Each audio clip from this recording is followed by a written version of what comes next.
শবে বরাত এক রাত ইবাদত করে 12 মাস কোনো ইবাদতের খবর নাই। হেদায়েতের মালিক তুমি না, তোমার দায়িত্ব বান্দাকে মসজিদে আনা, কবুল করা মাওলার দায়িত্ব। কথা ঠিক নেই? কারণ সিজদা কখন কার কাছে ভালো লাগে এটা তো আমি বলতে পারবো না, এটা আপনি বলতে পারবেন না। কথা ঠিক না? আমি এমনও দেখছি 5 জন ছেলে শবে বরাতে ইবাদত করছে, একজন তো নামাজি হয়েছে। 4 জন না হোক, কয়জন হয়েছে? তো একজন যদি হয় এটাই তো পাওয়া। আপনি 4 জন দিয়ে কি করবেন? একজনকে হন না, 100 জন আসছে, সেখান থেকে যদি আমি 10 জনও পাই এটাই তো সফলতা। কথা ঠিক নেই? এখন শবে বরাত, শবে কদর, ঈদ, ঈদুল ফিতর, ঈদুল আজহা, এভাবে করে পহেলা মুহররম, হিজরি নববর্ষ, আশুরা, এগুলা সবগুলো ইসলামী সংস্কৃতি। এগুলার মাধ্যমে একজন ইমাম তার মুসল্লিকে শেখায় তার মাবুদ তার কাছে কি প্রত্যাশা করে। কথা ঠিক নেই? যেমন শবে বরাত আমাদের মসজিদে মাহফিল হবে না?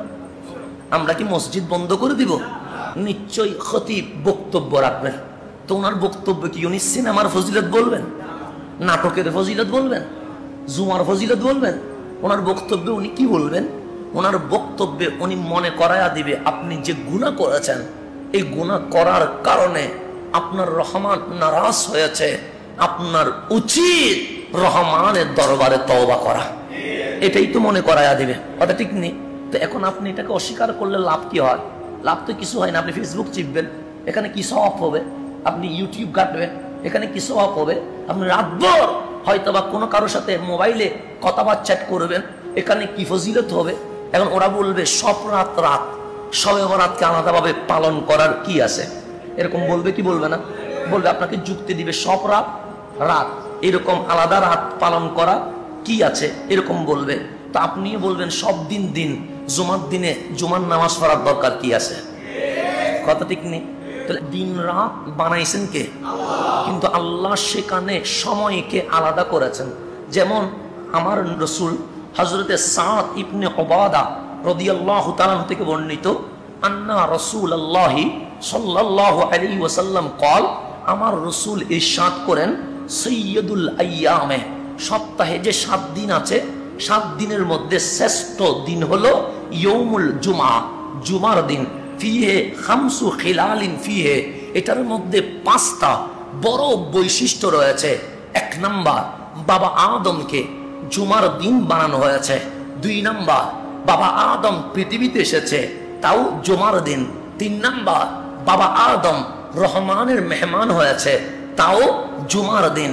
4 নাম্বার, আমার রসুল বলে ফিহে সাআতুন, এটার মধ্যে এমন একটা সময় আছে বান্দা হাত তুলতে দেরি, মাওলা কবুল করতে দেরি করে না।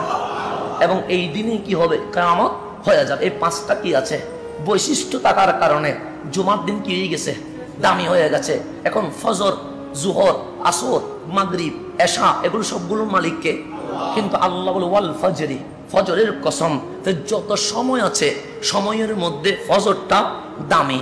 এরকম করে কখনো কখনো দিন দামি হয়, কখনো কখনো রাত দামি হয়। এখন শবে বরাত যেটা আমরা পালন করি, এটা আমাদের কথা নয়, আমার গাউসে পাক উনি ইরশাদ করেন, ফাঈদুল মালাইকা লাইলাতুল বরাত ওয়া লাইলাতুল কদর ওয়া ঈদুল মুমিনিন ইয়ৌমুল ফিতরে ইয়ৌমুল আদহা।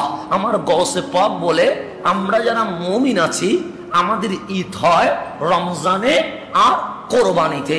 ফেরেশতাদের 2টা ঈদ আছে, একটার নাম লাইলাতুল কদর আর একটার নাম লাইলাতুল বরাত। মুমিনের ঈদ দিনে, ফেরেশতার ঈদ রাতে। কেন? সে মুমিন ইয়ানামুন, তারা রাত্রে ঘুমায়, তামার আল্লাহ বলে দিনে উৎসব করবে।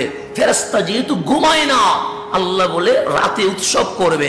তো আমাদের ঈদের সময় ফেরেশতারা নিচে নেমে আসে, তো ওনাদের ঈদের সময় আমরা মসজিদে এসে মাওলার ইবাদতে মগ্ন হয়ে যায়।